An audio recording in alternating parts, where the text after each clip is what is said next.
dan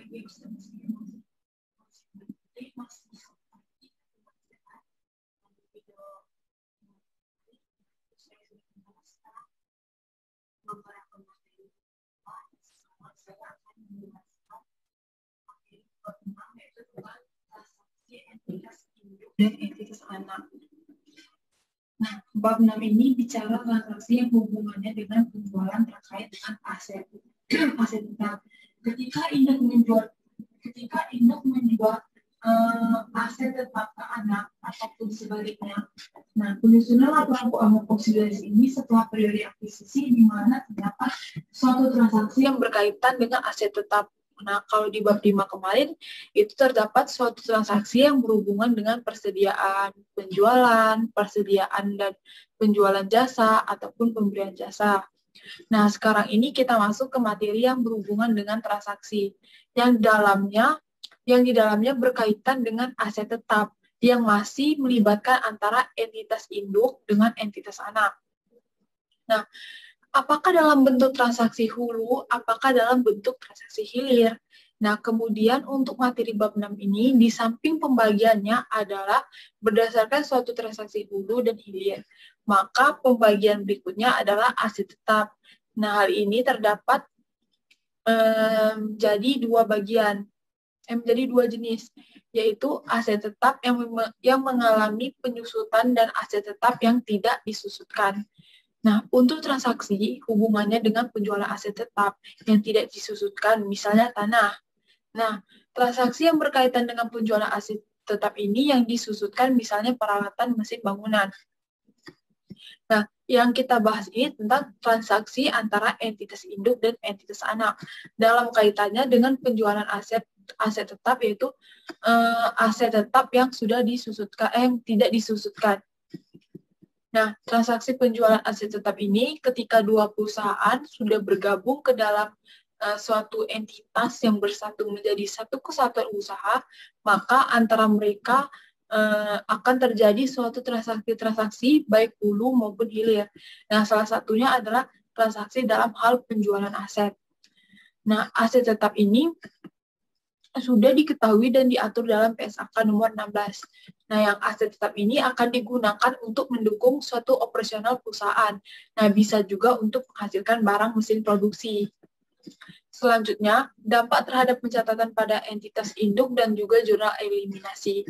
Nah, bagi perusahaan induk, ketika dia menjual aset tetap kepada anak, maka hal itu disebut dengan disposal aset tetap atau penghentian aset tetap. Nah, kita sudah mengetahui bahwa penghentian aset tetap itu bisa karena aset tetap itu dijual, bisa aset tetap itu dihentikan penggunaannya, ataupun bisa juga aset tetap itu diserahkan kepada pihak lain. Nah, maka dari itu dalam suatu pencatatan pembukuan kita, aset tetap itu dihapuskan. Bagi perusahaan anak yang membeli aset tetap dari perusahaan induk, hal tersebut akan memperoleh aset tetap.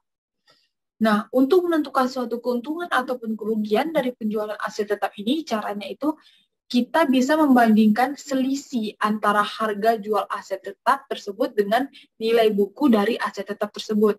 Nah, di tanggal penjual, jika lebih tinggi harga dijual dibandingkan nilai buku aset tetap tersebut di tanggal penjualan, maka dari itu akan mengakui suatu penjualan aset tetap. Tapi kalau sebaliknya lebih tinggi nilai buku daripada aset tetap kita pada saat kita menjual, nah dibandingkan dengan harga jual, maka kita akan mengakui sebagai kerugian. Nah, di perusahaan induk ini yang akan mencatat jurnal untuk transaksi yang hubungannya dengan keuntungan ataupun kerugian, kemudian waktu proses menyiapkan laporan keuangan konsolidasi yang akan menanggungkan pencatatan dari keuntungan ataupun kerugian ini. Nah, dianggap sebagai keuntungan ataupun kerugian yang belum terrealisasi. Keuntungan ataupun kerugian dari penjualan persediaan itu dikatakan belum terrealisasi sampai barang dagangan tersebut dijual oleh perusahaan anak kepada perusahaan non-afiliasi. Nah, aset tetap yang tidak disusutkan, misalnya kayak tanah. Nah, kita akan mengakui keuntungan ataupun kerugian dari penjualan aset tetap itu sudah terrealisasi. Kalau yang dijualnya adalah tanah, nah ini kalau yang menjualnya induk ke anak. Nah, ketika anak telah menjual aset tetap berupa tanah kepada perusahaan non-afiliasi, keuntungan ataupun kerugian itu dikatakan sudah terrealisasi selama aset tetap itu atau tanah itu masih berada di perusahaan anak. Sebagai pembeli, maka dikatakan keuntungan ataupun kerugian dari penjualan aset atau penjualan tanah itu belum terrealisasi.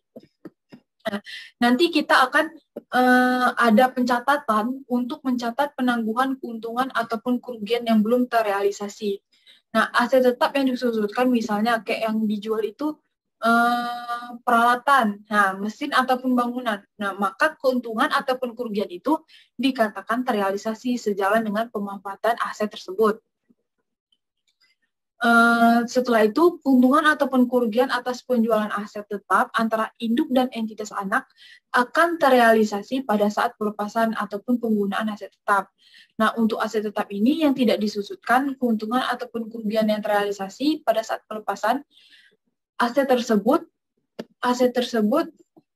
sedangkan untuk aset tetap yang disusutkan, misalnya kayak bangunan, mesin kendaraan, keuntungan ataupun kerugian itu terrealisasi pada aset tersebut yang digunakan.